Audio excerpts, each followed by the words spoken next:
지난주까지 우리가 조직신학으로 이야기하면 신론, 하나님이 누구신가에 관한 이야기를 같이 나누고, 오늘부터 시작해서 계시론, 하나님의 계시. 계시라는 것이 무엇인가? 계시는 하나님이 우리에게 어떻게 말씀하시고 나타내시는가에 관한 것을 공부하는 거예요. 계시라는 말의 문자적인 의미, 그것은 아포칼립시스라는 말인데요. 아포칼립시스, 이것은 아포라는 말과 칼립토라는 말 두 개가 같이 하나가 된 말이에요. 아포라는 말은 분리 혹은 제거라는 의미가 있고요. 그리고 칼립토라는 말은 베일을 덮다라는 말, 안 보이게 덮었다는 거예요. 얼굴을 덮었다는 거예요. 안 보이게. 마스크를 쓴 것보다 더 완전하게 이제 가린 상태를 얘기하는 거죠. 근데 그 가린 상태를 아포, 분리하고 제거했다, 그런 거예요. 그러니까 뭐로부터 베일을 벗기고 펼쳐서 보여주다는 말이에요. 그래서 사전적 정의로는 계시라는 것이 이것입니다. 하나님께서 구원의 신비와 거룩한 진리, 뜻과 섭리를 사람들에게 친히 나타내 보여주시는 거룩한 행위, 이것이 계시입니다. 근데 계시에는요 두 가지 종류가 크게 있어요. 하나는 일반 계시이고 또 하나는 특별 계시입니다. 일반 계시라는 것은 그야말로 하나님이 창조하신 우리의 자연의 모든 것들을 통해서 우리에게 말씀하시는 게 있어요. 자연을 보면서 정말 정직하게 우리가 자연을 본다고 하면 하나님이 누구신지를 알게 되는 거죠. 그러니까 미국의 제일 유명한 그 과학 기술이 집약된 나사라는 그곳에, 그래서 70-80% 이상이 크리스찬이죠. 다른 데보다도 과학자들이 모인 데들이 훨씬 더 크리스찬 비율이 높습니다. 그러니까 일반 계시는 하나님의 창조에 하신 자연을 통해서 우리에게 보여주시는 하나님, 계시하시는 하나님. 그래서 로마서 1장 20절에는 이렇게 말씀하시죠. 창세로부터 그의 보이지 않은 것들, 곧 그의 영원하신 능력과 신성이 그가 만드신 만물에 분명히 보여 알려졌나니. 자, 보세요. 하나님은요, 하나님이 창조하신 자연을 통해서, 세계를 통해서 하나님의 영원하신 능력과 신성, 하나님의 하나님 되심을 우리에게 분명하게 보여주신다는 거예요. 그래서 계속, 그러므로 그들이 핑계하지 못할지니라.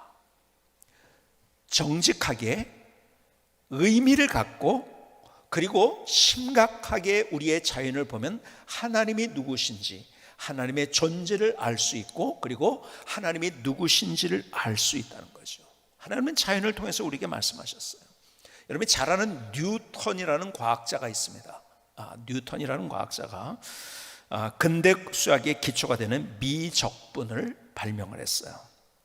그래서 미분이라는 것 한번 생각해 보시겠어요? 이것은 요 근래에 이것이 응용이 돼가지고 사회학, 경제, 금융, 공학 모든 것에 지금 밑바탕이 되는 그러한 수학적인 그런 학문입니다.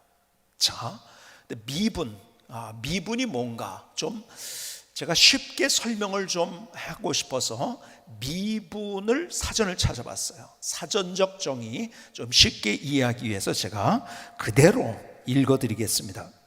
미분은 어떤 운동이나 함수의 순간적인 움직임을 서술하는 방법이다. 어떤 함수의 미분이란 그것의 도함수를 도출해내는 과정을 말한다. 미분 공식을 이용하면 당함수, 유리함수, 자수함수, 로그함수, 삼각함수 등 우리가 알고 있는 다양한 함수들에 대해서 그 도함수를 어렵지 않게 구할 수 있다. 정의를 보는 순간에 미분이 더 어려워지기 시작했어요. 그걸 알면은 다양한 함수들에 대해서 그 도함수를 어렵지 않게 구할 수 있다고요? 산수도 어려운데, 그렇죠?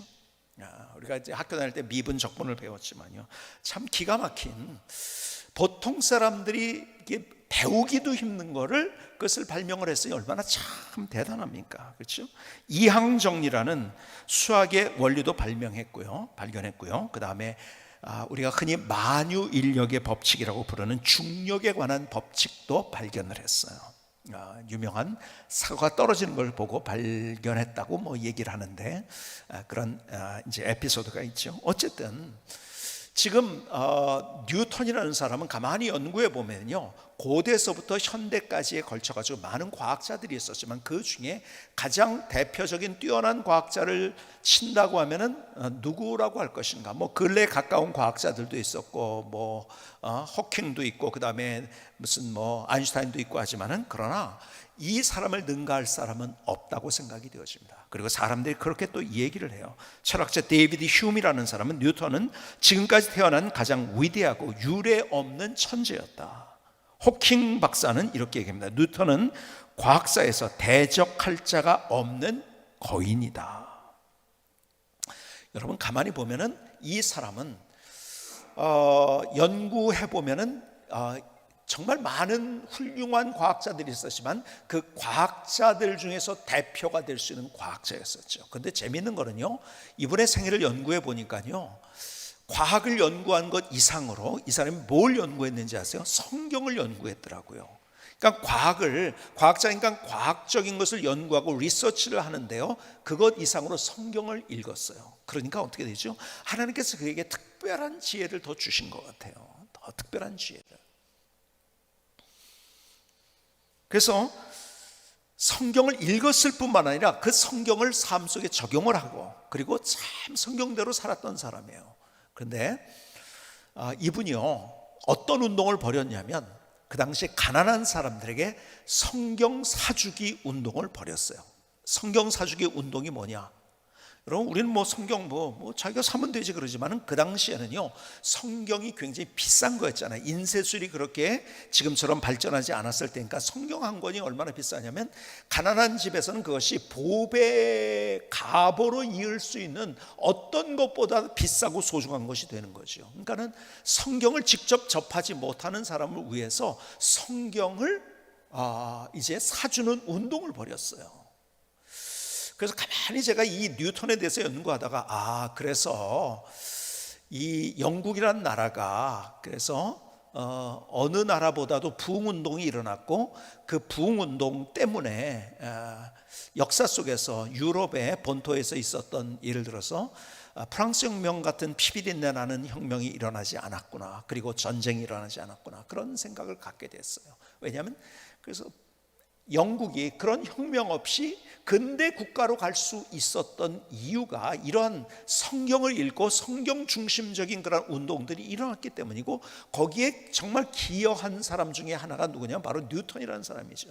뉴턴은 이런 운동도 벌였어요. 그 당시에 런던에 50개 교회를 세우는 운동을 벌였더라고요. 그때 그 운동을 열심히 참여했고 헌금을 했더라고요. 참 뉴턴이 대단했더라고요. 그러니까 그 당시에 자기가 하나님 앞에서 자기의 물질도 어떻게 사용하는 것이 가장 좋은가를 생각하면서 그 당시에 가장 중요한 일에 그의 에너지와 그리고 물질을 사용했다는 거예요. 저희도 지금 이제 거의 이제 막바지 단계에 이제 많이 와 있는데요, 우리가 분리개척을 하고 있어요. 하면서 참 감사한 것은요, 헌금을 분리개척을 위해서 하자는 소리를 한 번도 안 했는데 벌써 굉장히 많은 수천만의 헌금을 이미 하신 분들이 많이 계세요. 참 감사하죠. 그러니까 지금 이 시대에 하나님께서 원하시는 게 무엇인가, 거기에 에너지를 쏟을 때 하나님께서 그걸 통해서 위대한 일을 이루신다는 거예요.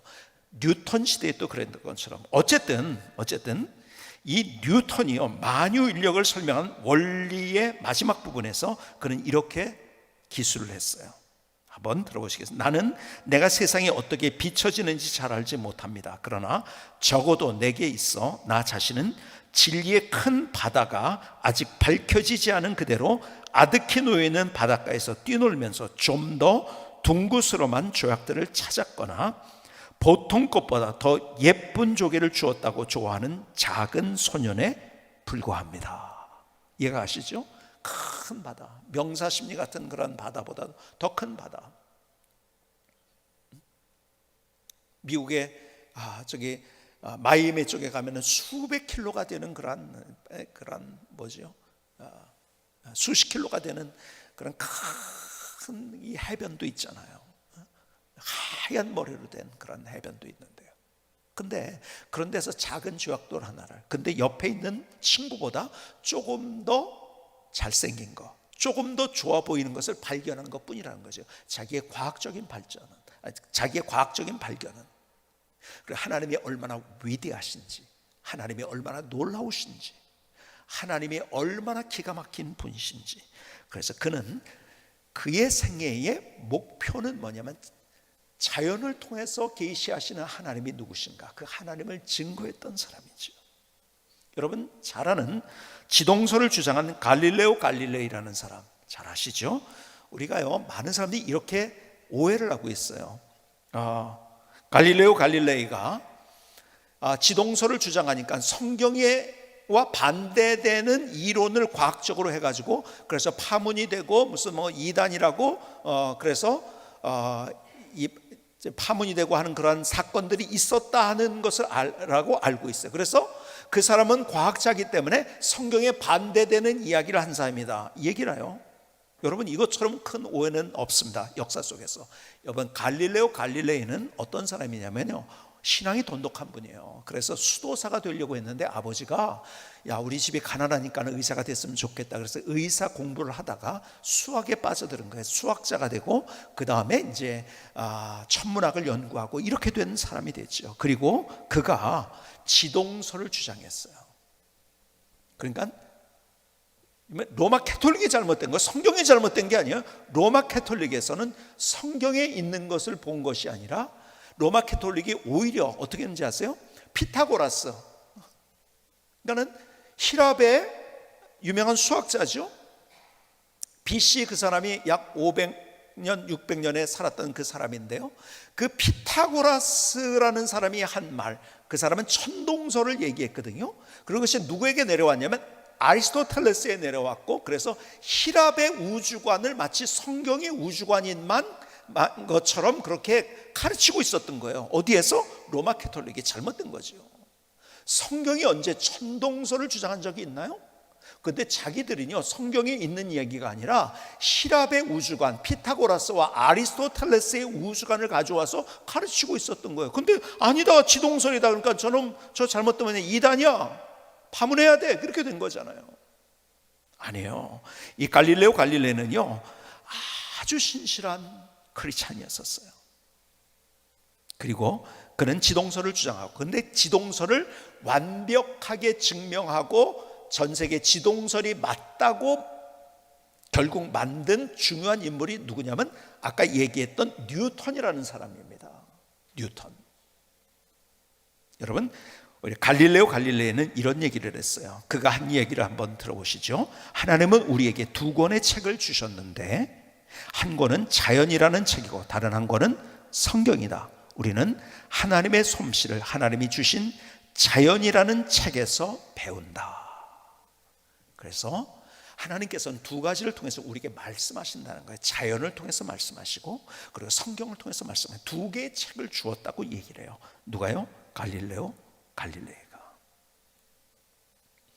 그러니까 우리는 이 창조를 통해서 하나님께서 우리에게 주시는 이 하나님이 얼마나 위대한 분인가. 그러니까 제가 선셋을 보는 걸 굉장히 좋아합니다. 일몰이 얼마나 아름다운지. 여러분들이 고양시에 산다는 것은 제가 자주 이런 얘기를 합니다. 선셋이 잘 보이는데 살고 있는 거예요. 여러분 저기 어디죠? 호수공원에서도 잘 보이고요, 자유로를 타고 가다 잘 보이고요, 그리고요 요 교회 뒤에 가면은 벌판이잖아요. 그 뒤에 선셋, 저는 걷다가도 그런 거 잘 보고. 근데 볼 때마다 하나님의 놀라운 그 기가 막힌 솜씨, 얼마나 위대하신 하나님이신가. 그러니까 그걸 보다가 하나님이 어떤 분인가를 생각하면서 또 감격하고 감동하는 거예요.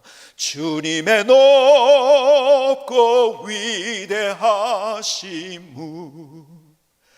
내 영혼이 찬양하네. 주님의 높고 인도하심을 내 영혼에 찬양하네.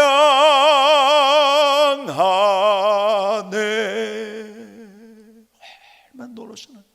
자연을 보면서 그 자연의 질서가 얼마나, 지난주에 말씀은 우리가 조금만 질서가 떨어지면요, 우리는요 지구가 뿅 튀어나가서 이런 공전의 그 질서를 우리가 이 지구가요 벗어나면 우리는 다 그냥 죽는 거예요. 얼마나 이 하나님의 질서, 하나님의 위대하심, 하나님의 영원하신 하나님, 지혜로우신 하나님, 능력의 하나님, 하나님이 누구신가를 자연을 통해서 우리에게 보여주고 있는 거죠. 누가 이것을 만들 수 있겠단 말입니까? 아니, 자연이 어떤 것이 만들어진다고요? 아닌 거죠. 그래서 핑계치 못할 것이, 정말 정직하게 우주를 보면은 하나님은 이 우주 만물을 통해서 하나님이 창조하신 것을 우리에게 계시해 주세요. 그것이 일반 계시예요. 그런데 두 번째, 우리가에게 무엇을 통해서? 특별 계시를 통해서 구체적으로 우리에게 또 말씀해 주세요. 여러분, 하나님의 말씀이 특별 계시예요. 하나님이 기록하신. 그래서 디모데후서 3장 15절로 16절은 이렇게 말씀합니다. 또 어려서부터 성경을 알았나니 성경은 능히 너로 하여금 그리스도 예수 안에 있는 믿음으로 말미암아 구원에 이르는 지혜가 있게 하느니라. 16절, 모든 성경은 하나님의 뭐라고요? 감동으로 된 것으로. 이 원어가 어떤 뜻이냐면 하나님께서 숨을 불어넣으셨다는 거예요. 어디에다가? 성경에다가. 그래서 하나님의 책이라는 거죠. 감동을 된 것으로 교훈과 책망과 바르게 함과 의로 교육하기 유익하다고 하셨어요. 여러분, 성경은 하나님이 우리에게 주신 특별한 책이에요. 여러분, 성경이 하나님의 말씀인 이유가 뭔지 아세요? 성경에서도 그것을 얘기하지만요, 객관적인 증거, 외적인 증거로도 우리가 알 수 있어요. 여러분, 성경을 보면은요, 거기에는 통일성이 있습니다. 여러분, 어떤 경전도요 이렇게 다양한 사람이 쓴 경전은 없어요. 40여 명의 저자가 썼어요. 그들이 서로 못 만났던 사람이에요. 왜 그런지 아세요? 살았던 데가 틀린데요, 살았던 데가 틀린 정도가 아니라 살았던 시대가 완전히 틀립니다. 어느 정도냐? 약 1500년 정도의 간격이 있는 거예요. 그러니까 지금으로부터 따진다면 우리가 1500년이라는 세월이 얼마나 큰 세월입니까? 여러분은 일제시대를 넘어가서 조선시대를 넘어서 1500년이라는 시대가 뭐냐? 고려시대를 넘어가지고 삼국시대 정도. 여러분, 성경을 쓴 사람의 시대적 간격이 이렇게 크다는 거예요. 1500년의 간격이 있어요. 그리고 직업도 다 틀려요. 그런데 그 안에는 완벽한 통일성이 있다는 거죠. 왜요? 하나님이 쓰셨으니까. 여러분, 우리가 쓰면 다 다른 얘기 씁니다. 그렇게 어떻게 1500년의 간격, 40년에 만나지도 못한 40여 명의 저자가, 다른 직업을 가진 사람들이 자기들이 살았던 문화가 달랐고 자기들이 살았던 세대가 달랐던 그때, 여러분 지금도 보면요, 세대가 넘어가면서 한 세대마다 다 정책 입장도 다 달라지고 뭐 문화도 달라지고 다 달라져요. 그렇죠? 그러니까 뭐 얼마나 다릅니까? 우리가 격동의 세월을 지난 것 같아요. 참. 그래서 저를 포함해서 제 나이 때 된 사람들은요, 과거와 현재가 너무 극명하게, 옛날에는 뭐 이번에 여러분이 설을 지났잖아요. 설을 지나면서 다 부모님께 다 모여서 그 대가족들이 가가지고서 며느리들이 다 했잖아요. 그렇죠? 근데 이제 시대가 어떻게 됐습니까? 이제는 며느리들이 하는 시대가 아니야. 또 시어머니를 모셨던, 시아버지를 모셨던 그 사람이 다시 또 며느리를 섬기는 시대가 됐어요. 그렇죠? 그러니까 너무 세대가 다르다는 거예요. 무슨 얘기죠? 그 가족이, 여러분 대가족에서 이제 완전히 핵가족으로 다르게 되면 그 가족 문화가 완전히 달라진 거예요. 근데 1500년이 지났다고요. 근데 거기에서 하나가 됐다는 거. 통일성. 두 번째는 역사적 사실성입니다. 자, 성경이 그냥 무슨 예를 들어서 거짓말하지 마라, 살인하지 마, 이런 것만 쓴 것이 아니라 역사적 사실을 쓴 거예요. 이 성경 안에는 그 안에서 하나님이 어떻게 역사하셨는가를 쓴 거예요. 그렇죠? 그러니까 역사가 나옵니다. 여러분, 바사에 관한 얘기가 나옵니다. 페르시아죠. 그 다음 바벨론의 이야기, 아수르에 대한 이야기, 이런 역사적인 사실들이 나와요. 그런데요, 그것이 하나도 틀린 것이, 역사적으로 틀린 것이 없다는 거예요. 그리고 오히려 성경을 공격하고 있었던 역사적 사실, 야 옛날에 그런 거 없는데 성경에서만 얘기해, 그래서 성경이 신화야, 그랬던 것들이 있어요. 예를 들어서 멀리는 이런 거죠. 멀리는 헷족속이라는 것, 성경에만 나오는 무슨 헷이라는 게 있어. 영어로 하면 히타이트예요. 히타이트라는 것이, 여러분, 히타이트 문명이 밝혀진 게 100몇십 년밖에 되지 않습니다. 얼마 안 된 얘기예요. 그런데요, 그 수천 년간, 야 헷족속이 어디 있어? 그런 시대에도 계속 성경은 헷족속 얘기를 하니까 이거 말도 안 되는 소리야. 그러니까 성경은 신화야. 그런데 고고학을 연구하다 보니까 이제는 뭐 헷족속, 히타이트가 대단한 문명이었다는 것을 거부하는 사람이 누가 있을까? 너무 분명한 역사적 사실인데요, 그 역사적 사실을 기록하고 있다는 거예요. 우르라는, 여러분 아브람 얘기가 나오면서 우르가 나오잖아요. 근데 우르라는 단어도요, 여러분 옛날에 몰랐던 그런 지명이었었어요. 그런데 히타이트 문명을 발견하면서부터 우르라는 대단한 도시가 있었구나, 이걸 알게 된 거죠. 그러니까 성경에만 있는 인명과 지명 같은 것들이 있고 역사적 사실들이 있어요. 그래서 예를 들어서요, 이제 이스라엘 민족들이 어떻게 됐죠? 이스라엘 민족이 바벨론의 포로로 잡혀갔어요. 그렇죠? 바벨론 포로로 잡혀갔는데 그 바벨론을 무너뜨린 나라가 어디죠? 페르시아예요. 그렇죠? 바사란 나라죠. 페르시아가 무너뜨렸는데, 그때 무너뜨리면서 키루스, 고레스라고 하죠. 고레스가 유대인들을 자기 고국으로 돌아가게 했어요. 성전을 짓게 했어요. 그렇죠? 근데 성경에만 나와 있는 얘기가 원래 이것이. 근데 다른 기록을 모르고 있었던 거죠. 그 진짜 있었는지, 성경에서 하는 얘기인가 보지 그랬는데요, 뭐가 발견됐는가? 고고학자들에서 소위 말해서 키루스 실린더가 발견이 됐어요. 키루스 실린더는 뭐냐면은 바로 유대인이 고국으로 돌아가고 거기에서 그들이 자기의 나라, 원래 나라에서 정착하고 뭐 성전을 짓고 할 것에 대해서 거기서 명령한 거예요. 거기다가 그거를 발견한 거예요. 그게 지금 어디 있는지 아세요? 지금 대영 박물관에 있습니다. 저는 지금도 기억나는 게 뭐냐면, 제가 역사 투어를 가가지고 제가 가이드를 하면서 이렇게 가다가 영국에서 여권을 잊어버린 거예요. 아니 이렇게 뭡니까, 파리로 가는 기차를 타려고 하는데 보니까 여권이 없어요. 일행에서 제가 그래서 벗어나서 혼자 있게 된 거예요. 없으니까 못 타는 거예요, 여권을. 야, 기가 막히더라고요. 그래서 빨리 이제 그 인터넷으로 이제 내가 묵을 호텔을 제일 싼 데가 어딘가를 찾아가지고서 이제 하고, 그러고서 이런 기회에 내가 대형 박물관에 가가지고 내가 그동안 제대로 보지 못했던 거 혼자서 좀 봐야겠다. 같이 가면은 내가 보고 싶은 건 못 보잖아요. 그래서 가가지고서 그때 본 게 뭐냐면 키루스 실린더를 자세히 봤어요. 제가 고레스가 너희들을 가서 고국으로 돌아가라고 쓰여진 그런 문서죠. 그건 돌에다 쓴 거죠. 그러니까 실린더처럼 이렇게 돼가지고서 길게 이렇게 원형으로 돼 있는 거예요. 그래서 키루스 실린더라고 얘기합니다.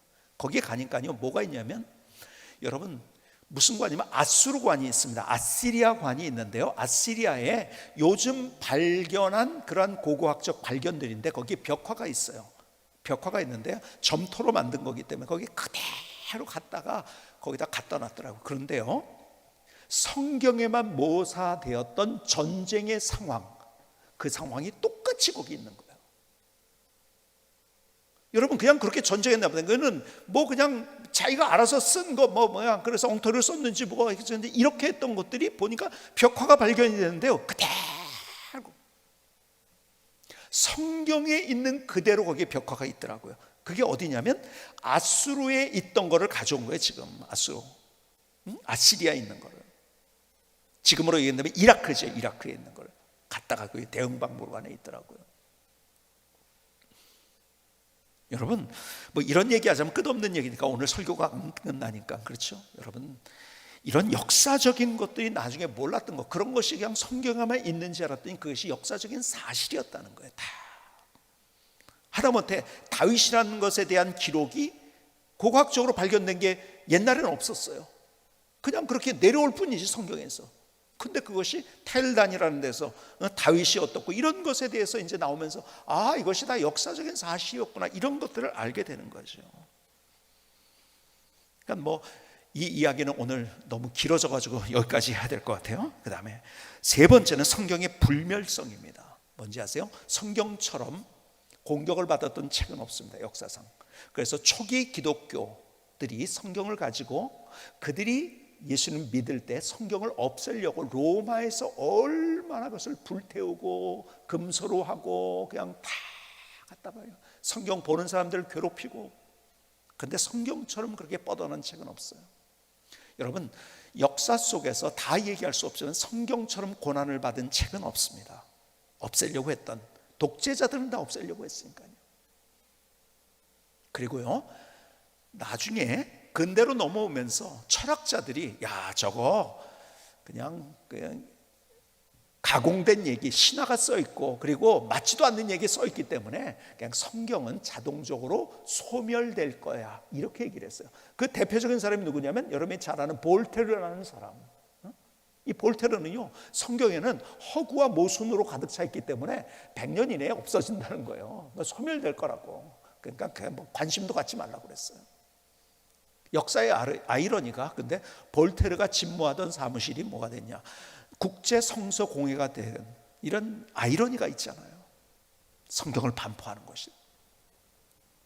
여러분, 성경은 더 기가 막히게 역사하는 그 하나님의 책이 된 거죠. 성경이 불면서. 네 번째는 예언의 성취입니다. 예언의 성취. 시편, 예를 들어서 예언을 얘기하자면 오늘도 밤새도 안 되는 얘기죠. 근데 예수님이 십자가상에 달리실 때 하신 것에 대한 예언도 마찬가지예요. 시편 22편에 보면 겉옷을 나누고 속옷을 제비 뽑을 것에 대해서 예언을 하셨어요. 그대로 됐잖아요. 조롱과 모욕을 받으실 것에 대해서. 이사야 53장에는 죄인과 십자가에 달리실 것, 그리고 침묵으로 곤욕을 받으실 것. 미가서 5장에는 베들레헴에 나실 것. 아주 구체적인 모든 예언들이 그냥 막연한 예언이 아니에요. 구체적인 예언들이 다, 이거는 끝없는 얘기예요. 물론 그 안에 그림자적인 예언 사건들도 있어요. 그래서 출애굽을 통해서 우리의 구원이 뭔지, 성막을 통해서 우리에게 보여주는 그런 많은 것들이지만 직접적인 예언도 얼마나 많은 것들이 있는지요. 그건 다 할 수 없는 거예요. 은삼십에 팔리실 것, 이런 것까지 다 예언이 되어 있었잖아요. 그렇죠? 예언의 성취성, 이것이 객관적으로 하나님의 말씀인 거죠. 더 나아가서 변화시키는 능력. 여러분, 성경처럼 사람을 변화시킨 책은 없습니다. 그리고 성경을 진짜 진지하게 연구한 사람들마다 그 앞에서 다 변화가 돼요. 극적인 드라마틱한 변화. 다른 것을 통해서는 이런 역사들이 없어요. 예를 들어서 배너를 쓴 사람, 성경에 대해서 모순을 파헤치려고 연구했던 사람이, 진짜 진지하게 연구한 사람은 나의 주 나의 하나님이시여, 그가 변화되어지고 그리고 쓴 책이 배너잖아요. 유명한 책이 됐잖아요. 조시 맥도웰이라는 사람이 있어요. 이분도요, 똑같이 내가 성경의 모순을 한번 내가 멋있게 논문을 써가지고 이거 성경이 잘못됐다는 걸 얘기해야겠다고 가가지고서 영국뿐만 아니라 유럽의 많은 도서관을 다니면서 연구하고 책 문서를 뒤지고 역사를 연구하다가 하나님만 진짜 하나님이시고 예수님이 나의 구세주는 그걸 알게 됐고, 그가 변화되어 가지고요, 미국에서 세계적인 그러한 복음 전도자가 된 거예요. 성경을 정말 그냥 대충 보지도 않고 성경 잘못됐어 이런 사람 말고요, 진짜 그것을 연구해 가지고 잘못됐던 것을 얘기하는 사람은 다 그 안에서 극적인 드라마가 일어났던 거죠. 더 나가서 여섯 번째로, 성경처럼 분명한 진리를 담고 있는 것이 없어요. 자 보세요. 어떤 경전에 어떤 절대자 하나님이 누구신지 그렇게 분명하게 쓴 책이 있나요? 사람이 누구에 대한가에 대해서 분명하게 쓴 책이 있나요? 없어요. 여러분, 우리가 죽음 후에 어떻게 될 것인가에 관해서 더 분명하게 쓴 책이 있을까요? 없어요. 여러분, 다른 모든 경전들은 막연합니다. 그냥. 왜요? 모르니까. 그러나 하나님께서 쓰신 책이기 때문에 우리를 알아요. 하나님이 누구신지 알고. 그래서 이런 거죠. 매뉴얼과 같은 거죠. 여러분이 차를 타면은 차를 운전하면 그 매뉴얼이 있어요, 그렇죠? 그 매뉴얼을 잘 봐야 돼요. 여러분 뭐든지 어떤 전자제품을 사도 그렇고 매뉴얼을 잘 봐야 돼요. 근데 매뉴얼을 안 보고 그냥 쓰는 사람이 있어요. 그러면요, 그거 제대로 사용을 못 해요. 그 매뉴얼을 누가 만들었나요? 이것을 만든 사람이 매뉴얼을 만든 거예요. 왜? 알거든요. 그러니까 이렇게 사용하는 거라고. 이게 맞다고. 근데 내 마음대로 사용하잖아요? 안 되는 거죠, 그렇죠? 요즘 보니까 제가 가끔 물어봐요. 차를 타는데 매뉴얼을 봤냐고 물어보니까 거의 대부분 10명 중에 9명은 매뉴얼을 안 보고 차를 타더라고요. 그러니까 차에 뭐가 좋은지를 몰라요. 여러분, 요즘 차들이 대부분, 요 근래 나오는 차들은 어떤 그 차의 기능이 하나가 있냐면은 오토 홀드라는 게 있어요. 오토 홀드. 여러분 가운데 보면 다 그게 있어요. 근데 제가 차를 타고 남의 차를 타면은 제가 꼭 물어봐요. 이 오토 홀드를 사용해 봤냐? 안 해봤대요. 뭔지 아느냐? 모른대요. 10명 중에 9명이 모르더라고요, 오토 홀드를. 제가 가르쳐줘요. 오토 홀드가 뭔지 아세요? 그걸 눌러 놓으면은요, 시동을 걸고 그걸 눌러 놓으면요, 가다가 신호등을 많이 만나잖아요. 신호등을 만났을 때 내가 브레이크를 계속 밟고 있지 않아도 차가 정지하면 계속 그대로 있는 거예요.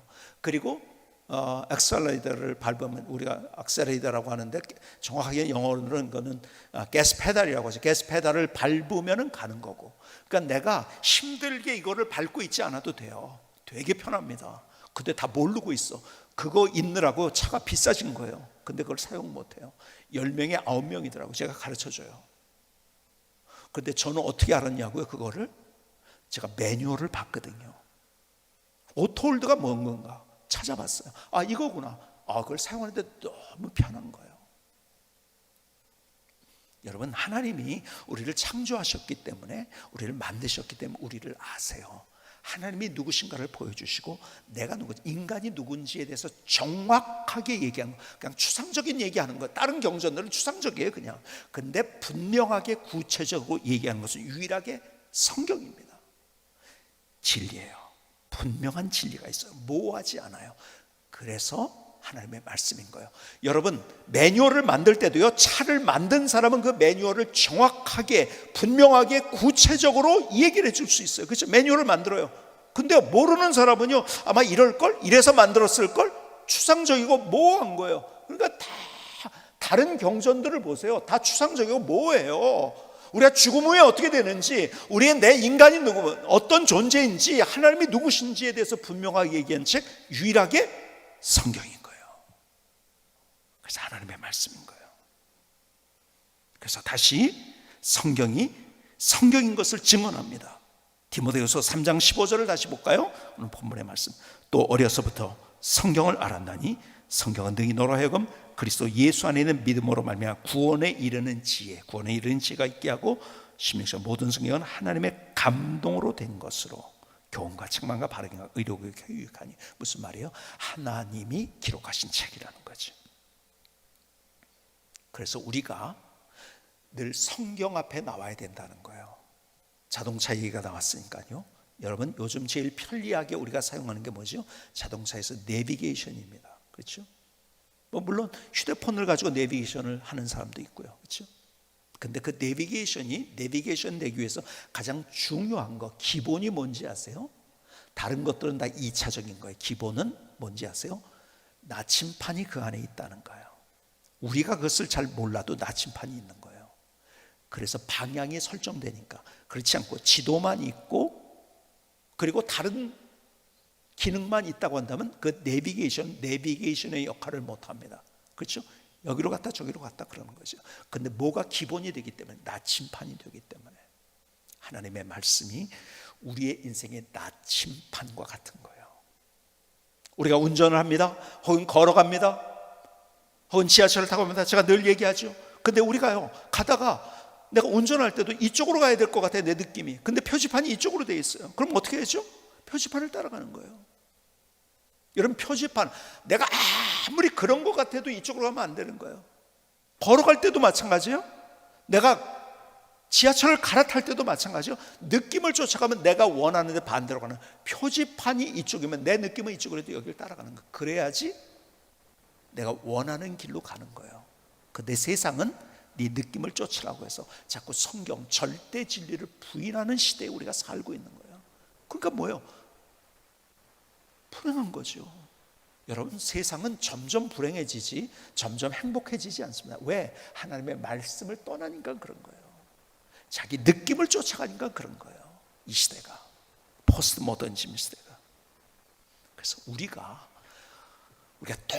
똑같이 살고 있는 것 같지만, 이 땅에서 우리가 발을 딛고 살고 있지만, 그러나 우리가 우리의 삶 속에서 우리가 세상 사람들에게 다르게 살아갈 수 있는 유일한 방법 하나가 있는데, 그것은 말씀이 우리의 기본이 되어야 된다는 거예요. 나침판이 되어서, 그리고 그것이 표지판이 되어서 우리의 삶을 살아갈 때 내가 원하는, 내가 이런 것을 꿈꿨는데 그것이 꿈이 현실이 되는, 이런 행복이 내게 있어서 그것이 내 삶이 되는, 내가 이 길로 가야 되는데 내 인생의 마지막은 이렇게 돼야 돼, 거기로 가게 만드는 유일한 것, 그것이 하나님의 말씀인 거예요. 그래서 우리는 하나님의 말씀인 성경 앞에 늘 서서 성경으로 우리의 삶을 살아가는 거예요. 특별 계신 하나님의 말씀, 구체적으로 우리에게 분명한 진리를 주신 하나님의 말씀, 이것이 우리의 삶의 소망이 될 수 있기를 주님의 이름으로 축복합니다. 김승규 선교사님의 찬양을 들으시겠습니다.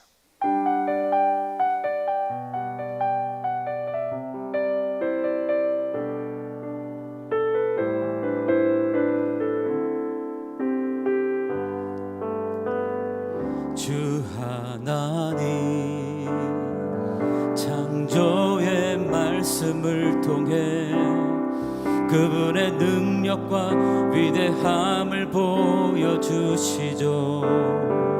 주 하나님, 성경의 약속을 통해 우리에게 살아서 역사하시죠. 하늘과 땅을 통하여, 달과 해를 통하여, 구름과 별을 통하여 보게 하시네. 바다와 산을 통하여, 나무와 숲을 통하여, 새들과 꽃들 통하여 말씀하시네. 나의 눈을 열어 보게 하소서. 주님의 율법 안에서 놀라운 것을 보게 하소서. 성경의 진리 앞에서 멋진 인생을 열어요. 하나님의 사랑이 담긴 성경이 우리의 보배.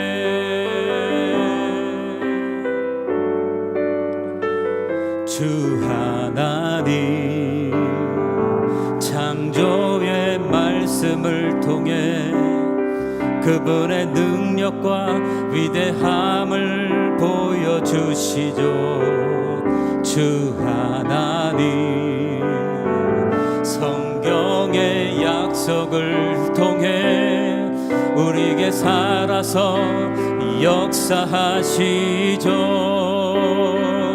하늘과 땅을 통하여, 달과 해를 통하여, 구름과 별을 통하여 보게 하시네. 바다와 산을 통하여, 나무와 숲을 통하여, 새들과 꽃을 통하여 말씀하시네. 나의 눈을 열어 보게 하소서. 주님의 율법 안에서 놀라운 것을 보게 하소서. 성경의 진리 앞에서 멋진 인생을 열어요. 하나님의 사랑이 담긴 성경이 우리의 보배. 성경이 우리의 보배,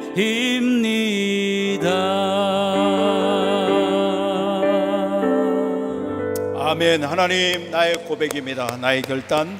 주님, 나를 받아주시 하나님 감사합니다. 감사합니다. 우리가 인생을 살아가면서 막힌 것 같은, 문이 닫혀진 상황, 그리고 담이 있는 상황, 무너질 수 없는 성벽이 있는 것 같은 그런 상황들을 우리가 경험합니다. 그렇죠? 특별히 코로나 시대를 걸어가면서 우리는 야, 이거 다 막혔네, 이거 어떻게 해야지? 우리 여기 선교사님들도 있지만 선교사님들이 지금 선교 현장으로 가고 싶은데, 물론 현장에 계신 분도 있지만 가고 싶은데 못 들어가는 거예요. 막혀 있죠. 그렇죠? 여러분, 뭔지 모르지만 막혀 있는 것 같은 그런 상황들이 있어요. 그것을 어떻게 열 수 있는지 아십니까? 여러분, 하나님의 말씀을 열 때 우리의 막힌 것, 닫힌 것이 열릴 수 있어요. 그것이 하나님의 말씀이에요. 여러분, 하나님의 말씀을 참 열기가 힘들어요. 그래서 옛날에 제가 캠페인을 벌였어요. 어떤 캠페인을 벌였냐면, 이게 늘 이것도 닫혀 있어요. 그러니까 이걸 한번 열기가 힘들어요. 자물쇠가 있는지 악교가 있어가지고 있는지 안 돼요. 그래서 어떤 캠페인을 벌였냐면, 성경을 열어놓기 캠페인을 제가 벌인 적이 있어요. 집안에다가 제가 불시로 가보겠다. 그래서 이거를 열어놓자.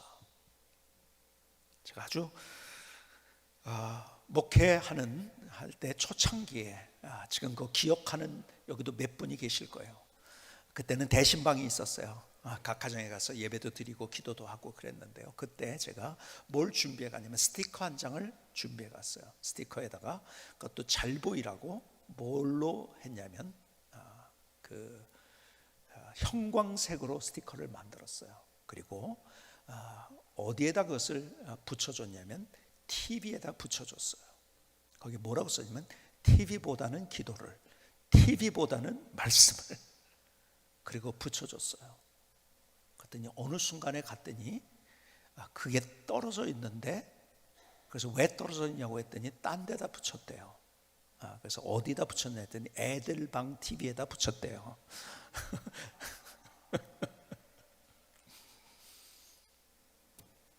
어쩌면 좀 부담스러웠죠, 그렇죠? 그런데 그게 우리가 세상에 있는 많은 소리들에 의해서, 그것이 보면은 나에게 재미를 주고 흥미를 주는 것 같지만, 그런 것들이 하나님의 말씀이 내 안에 들어오는데 그걸 막는 그런 일들이 너무 많이 있다는 거죠. 그래서 우리가 조금 더 하나님의 말씀을 열자, 보자. 그리고 하나님의 말씀을 열고 우리의 눈을 열어서, 그래서 주님께서 우리에게 보여주시는, 열려주시는 그것을 봐야 된다. 그래서 시편 110편 18절은 우리에게 이렇게 말씀합니다. 내 눈을 열어서 주의 율법에서 놀라운 것을 보게 하소서. 내 눈을 열어서 주의 율법에서 놀라운 것을 보게 하소서. 무슨 말입니까? 하나님, 내가 세상의 눈을 여는 것이 아니라 하나님의 말씀의 눈을 열겠습니다. 하나님의 말씀을 열어서 내가 그것을 보고 내 눈이 열려졌어. 그래서 결국 하나님이 내 인생에 어떤 드라마와 어떤 스토리를 만드신 것을 보기를 소원합니다. 이것이 우리의 갈망이 되어야 된다는 거죠. 그래서 우리가 이번에 연초에 우리가 함께 만들었던 것 가운데 하나가, 우리가 통독반을 만들었어요. 많은 분들이 300여 명 가까이 참여를 했어요. 많은 분들이 해서 놀라운 간증들이 있고요. 그래서 거기에는 통독반에 우리가 뭔가 단톡방을 만들죠. 그러면은 만들어 가지고 다른 얘기, 뭐 정치적인 얘기나 이런 거 하면 안 돼요. 그래서 못하게 하고, 그리고 하나님 말씀 읽고 거기에 대해서 아멘 그것만 쓰고. 근데 함께 그렇게 하니까요, 같이 거의 완주, 혼자 할 때는 안 되는데요, 작년에도 보니까 그렇게 하니까 거의 완주를 하더라고요. 그리고 놀라운 간증들이 있고요. 좋으니까 또 참여를 하고요. 제가 그래서 한 번 더 기회를 만들려고 해요. 3월 첫 주부터 시작하는 통독반이 시작됩니다. 광고에 드린 대로 여러분들이 교회에 연락도 하시고 문자도 또 보내줄 거예요. 그럼 그거 체크를 하시면 돼요. 그러면 여러분들의 통독방에서 함께 그게 하게 될 거예요. 왜 그러냐? 같이 우리가 할 때 시너지가 일어나기 때문에 그런 거예요. 혼자 하려면요 가다가 포기합니다. 여러분, 성경을 연다는 것 쉬운 일이 아니에요. 제 인생을 보니까 결국 제 인생이 답답할 때가 있었어요. 근데 성경을 열면서 하나님께서 그 답답한 것을 마치 막혀진 수도관을 그 하수구를 뚫는 것처럼 팡 뚫게 해주시는 하나님. 가만히 보니까 하나님의 말씀을 읽다가 내게 깨우쳐가지고 내 새로운 한쪽이 닫혔어요. 다른 문을 여신 하나님 경험하더라고요. 그때 보세요, 내가 마음이 너무 답답해요. 근데 이걸 성경을 열다고요? 여러분, 인간적으로는 열기 더 힘들어요, 답답할 때는. 그래서 우리가 억지로라도 더 이것을 열어야 되는 거예요. 답답하면요 다 귀찮아요. 성경 안 읽어져요. 성경을 처음 보려고 그러면 보이지도 않아요. 그러나 열고, 하나님 내 눈을 열어주십시오. 하나님의 말씀에 대해서 기도하면서 이것을 볼 때 내 삶을 열어주시고 내 일을 열어주시고 닫혔던 것이 열리게 하시고 막혔던 것을 뚫어주시는 그 하나님, 다시 그 하나님의 말씀 앞에 설 수 있기를 주님의 이름으로 축복합니다. 기도하시겠습니다.